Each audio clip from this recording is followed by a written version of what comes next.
Hello. तो कैसे हो आप लोग? আজকে একটা ভিডিও নিয়ে আইছি।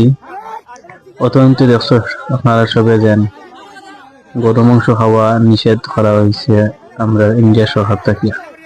বলা কথা কারণ এটা হিন্দু সমাজের মানুষের লাগি তারা গো মাতা খাওয়া তারা এই সম্মান করেন, তার কারণে এই জিনিসটা খাওয়া নিষেধ করা হয়েছে। এই বলা কথা সৌর ধর্ম যদি কোনো ছুট পৌঁছায় এই জিনিসটা কিন্তু ঠিক না, বলা কথা।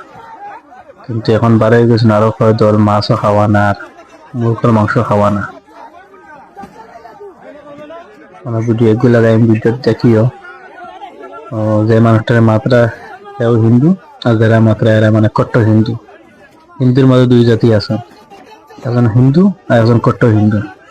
যে কট্টর হিন্দু এ মানে হিন্দু ধর্ম টিকালিয়া বর থাকে, এগুলা সব ধর্মত আছে, খালি হিন্দু ধর্মত না, মুসলমান ধর্মত আছে।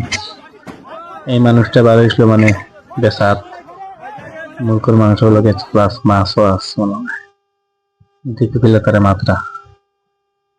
আমি কিছু বুঝতে পারলাম যে মানুষের যেটা খাইতে এখন খুব সমাজে মনে হয় উল্টা হয়ে গেছে।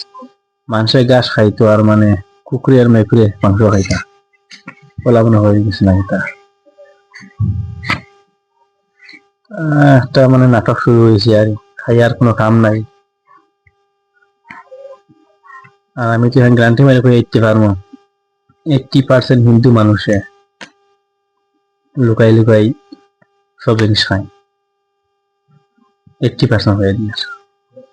কিন্তু তার ধর্মত মানা আছে চিকেনও না, এবারে মটনও না, মাছ কিছু না।